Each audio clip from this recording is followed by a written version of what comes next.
A reforma da Previdência de 2019, instituída pela Emenda Constitucional número 103, provocou uma verdadeira transformação no cenário jurídico e social brasileiro, especialmente no que se refere às aposentadorias por tempo de contribuição. Antes da reforma, milhões de trabalhadores planejavam sua aposentadoria com base em regras bem definidas e amplamente conhecidas: 35 anos de contribuição para homens e 30 anos para mulheres, independentemente da idade. Mas esse cenário mudou drasticamente. Com a reforma, a aposentadoria por tempo de contribuição, tal como era conhecida, foi extinta. Em seu lugar, surgiram regras mais rígidas, que exigem, além do tempo de contribuição, uma idade mínima. O objetivo declarado era equilibrar as contas públicas. Mas os impactos foram profundos e, para muitos segurados, prejudiciais. Neste vídeo, vamos analisar os principais pontos dessa mudança, os desafios que surgiram para os advogados previdenciaristas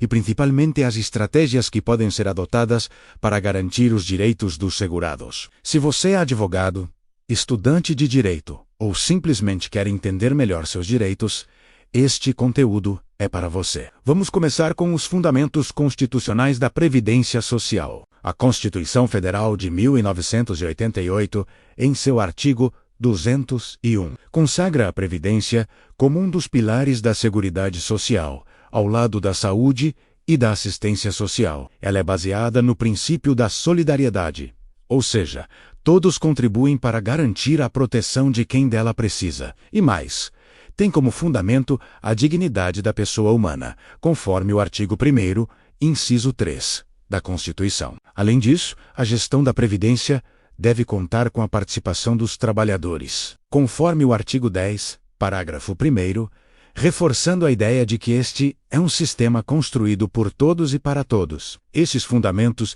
são essenciais para compreender por que as reformas previdenciárias não podem avançar sem limites. Existe o chamado princípio da vedação ao retrocesso social, que protege direitos sociais já conquistados. Isso significa que qualquer mudança legislativa deve respeitar as garantias mínimas asseguradas pela Constituição. Agora vamos ao ponto mais impactante da reforma: o fim da aposentadoria por tempo de contribuição.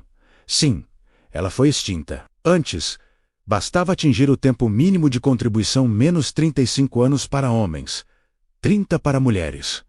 Com a EC 1 março de 2019, isso acabou. A partir de agora, é necessário cumprir uma idade mínima, o que inviabiliza, para muitos, a tão sonhada aposentadoria antecipada. Mas nem tudo foi perdido. Para proteger os trabalhadores que estavam próximos de se aposentar, a reforma criou regras de transição. Vamos conhecê-las. A primeira regra de transição é o sistema de pontos. Nessa modalidade, soma-se a idade do segurado com o tempo de contribuição. Em 2024, por exemplo, são exigidos 91 pontos para mulheres e 101 para homens. Outra regra é a da idade mínima progressiva. A cada ano, a idade mínima exigida sobe um pouco, até alcançar um patamar fixo. Isso permite que o segurado programe sua aposentadoria a médio prazo. Temos ainda o pedágio de 50%, destinado a quem estava há, no máximo, 2 anos de se aposentar pelas regras antigas. Esse segurado deve cumprir um tempo adicional equivalente à metade do que faltava. Por fim, há o pedágio de 100% mais rigoroso, exigindo o dobro do tempo restante para alcançar o direito. Essas transições são complexas, e é aí que o papel do advogado previdenciário se torna essencial. Ele deve calcular todas as hipóteses e orientar seu cliente sobre o melhor caminho. A atuação do advogado nesse contexto exige um profundo conhecimento jurídico. Não basta saber a Constituição, é necessário dominar as normas infraconstitucionais. Por exemplo, o Código Civil, em seu artigo 11, parágrafo 1º, inciso 3, trata da proteção aos direitos da personalidade, menos algo que pode ser aplicado em casos de desrespeito ao direito previdenciário. A Lei 7.250/2014, o Código de Processo Civil de 2015 e até dispositivos do Código Penal também são úteis, dependendo da situação. É preciso articular argumentos com base legal sólida, constitucional e processual. Vamos falar agora dos desafios práticos que o advogado enfrenta. O primeiro deles é identificar se o cliente tem direito adquirido. Se ele cumpriu os requisitos antes da reforma, tem direito à aposentadoria pelas regras antigas. É o princípio do tempus regit actum. A lei aplicável é a que estava vigente no momento em que os requisitos foram preenchidos. Isso exige uma análise minuciosa do histórico contributivo, vínculos antigos, períodos rurais, atividades especiais.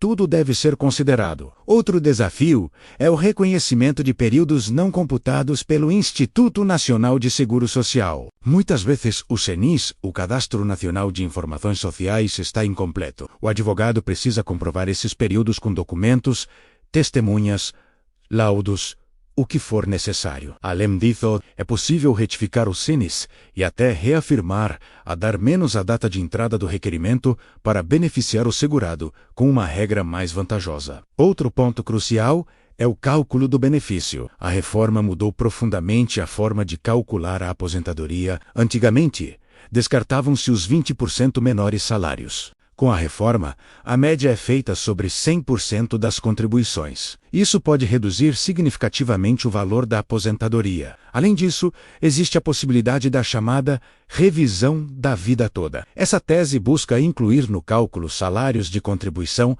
anteriores a julho de 1994, o que pode aumentar o benefício em muitos casos. Mas atenção! Existe prazo para isso. É preciso observar a decadência e a prescrição quinquenal. Perder o prazo pode significar perder o direito. Diante desse cenário, quais estratégias os advogados podem adotar? Primeiro, análise detalhada do CNIS. Verifique cada vínculo, cada salário, cada lacuna. O erro pode estar ali. Segundo, reúna provas, carteira de trabalho e previdência social, carnês, PPP, recibos, contratos, tudo é válido para comprovar o tempo de contribuição. Terceiro, simule todas as regras de transição. A melhor regra nem sempre é a mais óbvia. Cada caso é único. Quarto, fundamente bem o requerimento administrativo. Use os artigos da Constituição, do Código Civil, do CPC, argumente com precisão. E, por fim, judicialize quando necessário. Se o Instituto Nacional de Seguro Social negar um direito, o judiciário pode corrigir a injustiça. Agora, vamos falar de peças processuais importantes. Você sabia que existem modelos específicos para cada situação? Um exemplo é a ação de revisão, com base na revisão da vida toda. Essa peça busca incluir contribuições anteriores a 1994 no cálculo do benefício. Para muitos segurados, isso representa um aumento significativo na renda mensal. Outro exemplo é a ação de concessão de aposentadoria com reconhecimento de períodos desconsiderados pelo Instituto Nacional de Seguro Social. É ideal para casos em que o Instituto Nacional de Seguro Social ignorou períodos trabalhados em condições especiais, ou em que há inconsistência no CNIS, e não podemos esquecer da petição inicial de aposentadoria por idade com a atualização do CNIS. Fundamental quando há erro cadastral que impede o reconhecimento do direito. Cada uma dessas peças é uma ferramenta poderosa nas mãos do advogado, mas só funciona com uma boa estratégia. Para concluir, é preciso entender que a reforma da Previdência de 2019 mudou as regras do jogo, mas não aboliu os direitos conquistados.